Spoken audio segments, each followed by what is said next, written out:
All right, everyone, we are in the last part of Chapter 5 right now.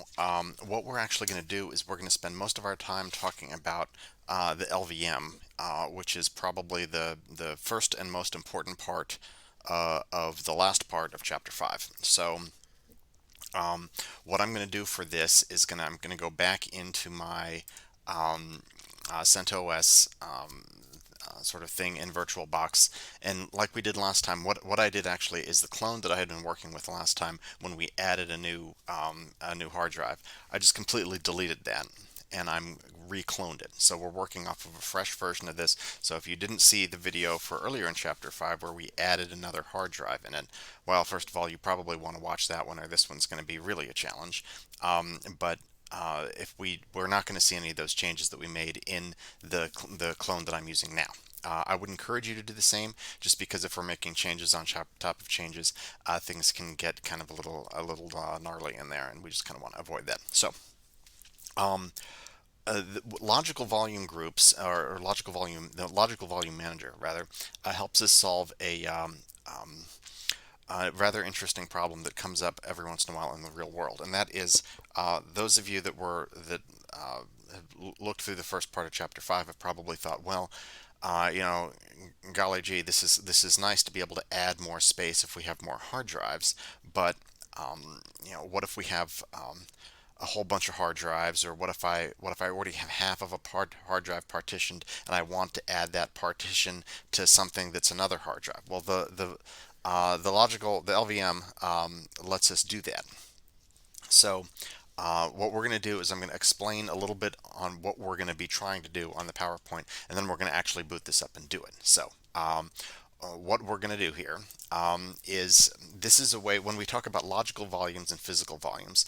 Up until now, these have been pretty much kind of the same thing, because what we have is a physical thing on the hard drive. In other words, the sectors start at some place and go until some place. It actually designates sort of a section of physical space. And then when we actually use the drive, that's how we think of the drive. The way that it acts in terms of the way it physically is corresponds to the way that we think about it and the way it acts. In other words, if I run out of room on that hard drive, it's because I actually ran out of sectors, right?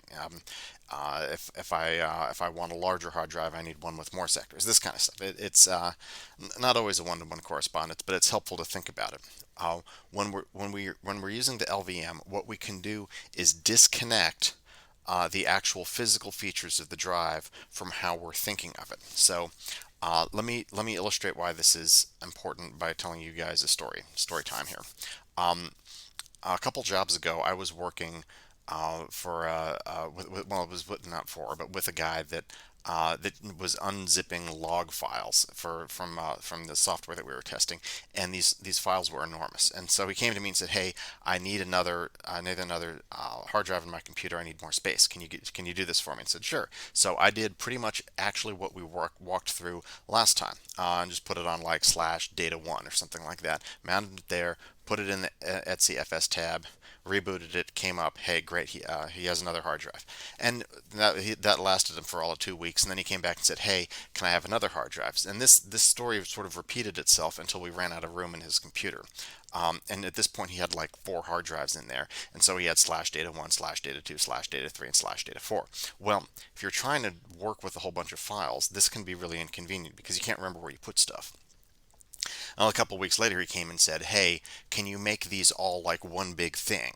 And I said, "Yeah." And the way we're able to do that is with the LVM. So when we are using the LVM, we have to explain to Linux sort of 3 different things. The first thing is what the physical volume is. So it's like we're going to have to tell Linux, I want you to use SDB1 or something like this, a particular partition, um, as a logical volume.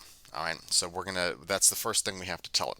Then we have to say, hey, I may want more than one volume group here, which is just sort of the group of physical volumes that are going to be used together. All right. And so I'm going to need to add those to what's called a volume group. And then so after I have that volume group all put together, what I can do is I can take all the space in that volume group and hand it out to different partitions. So let's say I have let's say I have two really large hard drives, and I want that to be, say, three different partitions. Well, what I could do is just take one of those drives and put it as one partition, and then take the other drive and split it in half. But what if I wanted three equal partitions? Well, what I would do in that instance is I would take I would put all of these things in the same volume group, and then I would tell Linux that we want a logical volume and it doesn't really tell you where it's going to put that stuff, not unless you go look under the hood, but it's gonna make something that looks like a hard drive partition to the user from multiple physical volumes that it's pulling out of a volume group. All right. Now, that may seem a little bit weird, but this is actually a pretty good illustration of what's going on. So what we would need is we would need actual partitions in the hard drive right here. And let me actually see if we can zoom in on this. There we go. That's a little bit more helpful. We need actual physical partitions, and we've done partitioning before, so we know how to do that part. And then we need to add those. We need to tell Linux that we want to use them as as a physical volume in an LVM. All right, and let's stop it with the text. And then what we're going to do is we're going to take those things and we're going to add them to one volume group. You can have more than one volume group on a Linux box if you want to. For what we're doing, we're just doing one. And then we're going to take that volume group and we're going to use that to sort of generate partitions. Why this is interesting to us is that something like this thing that says, this logical volume right here doesn't have to correspond to this physical volume right here. It can use part of it, it can use the whole thing, it can use all of that, and then some other physical volume. Doesn't really matter. All right. So what we're going to do, and I think that's probably about enough of the PowerPoint here.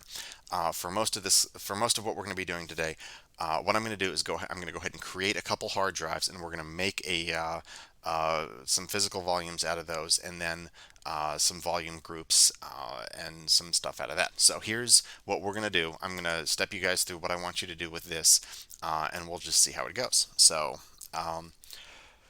let's go to storage again, and what we're going to do is we're going to add a couple hard drives. Last time we just added one, but I'm going to go ahead and we're going to go under controller SATA. I'm going to say let's create a new one. All right, I'm just going to make these things fairly small. What I'm going to do is I'm going to say these are all, we're going to do two 3 gigabyte drives. All right. And I'm just going to call this one, we'll let it name that automatically. That's fine. So create that, and I'm going to choose it, and then we're going to do it again, create it, and we're going to do another 3 gigabyte one, create it, and I'm going to hit choose it. Okay, so now what we've got is we've got two more hard drives here. One is going to be well, let's see. There's this one's probably going to be SDB. This one's going to be SDC, right? So what we're going to do is I'm going to go ahead and power this up and pause the video so you guys don't have to sit here and watch me stare at this thing. So, yay. All right. So I am actually what I'm going to do is I'm going to go ahead and log in as root here.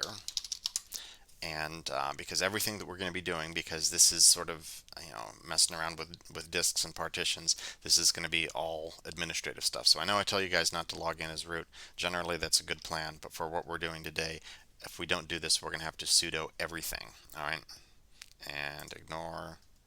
Yeah, that's fine. English is fine. I didn't realize this is the first time that I'd logged in as root here, but we're just going to go ahead and, all right, fantastic, thank you.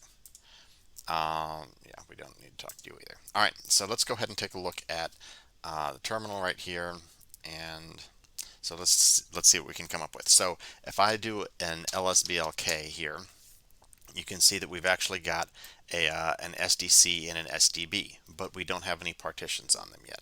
So what we're going to do here is if you look at what the book says, when it talks about what we would do with physical volumes here, it says you do a physical volume instead of putting a file system on a partition, which means we actually do need a partition. So I'm going to go ahead and do an fdisk SDB.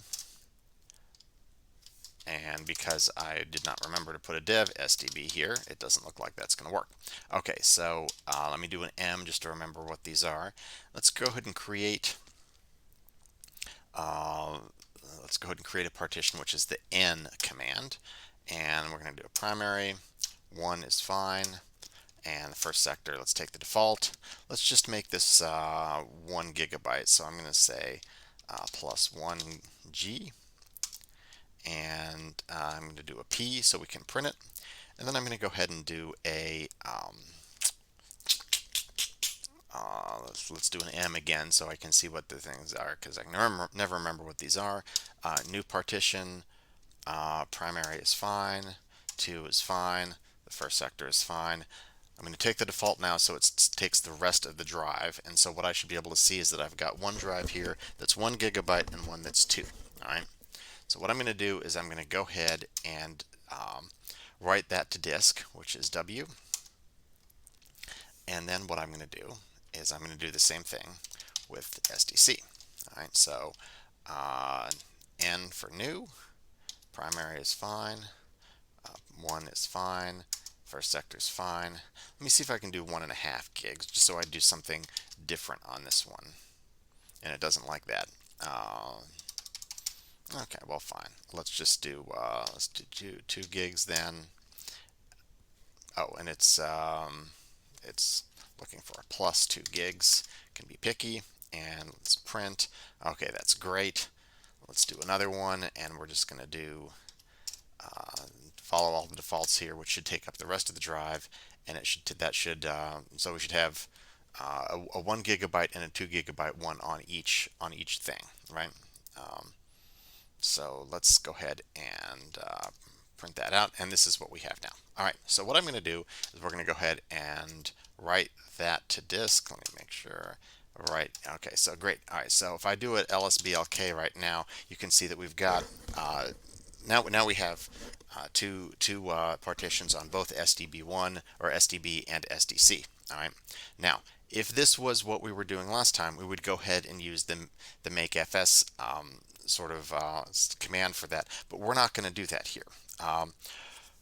What we're going to do is we're going to do this thing that's, and I'm on page 249 if you're following along in your book, because I'm going to say pv create dev sdb1. All right, and I'm going to go ahead and do this for all of the partitions that I have. And so I'm going to just drop commands in here so you guys can keep track of what they are. And then pv display. And what I should be able to do now is if I type pv display, it shows everything that I've got. Now it looks like there's a lot of stuff in here. I'm going to need to scroll up to see it all, but you can see that SDA2. So this is interesting. There's actually already a physical volume and a volume group on this system, which is probably something that CentOS did when we installed it. So we're probably going to leave that one alone. So you can see that this SDC one right now, it hasn't been added to a volume group yet. So this is the only one that that we're really interested in. This is something that we don't want to mess with. We don't want to change any settings in there. So you can see that we have got SDC1, SDC2, SDB2, and SDB1. Doesn't do them in the order that we created them, but it doesn't really matter. That's fine. Okay, so now we have our physical groups created. The next thing that we're going to want to do is we're going to want to put all of those inside a volume group. But this video has gone on long enough, so what I'm going to do is go ahead and stop it, and then we're going to pick this up in the next video.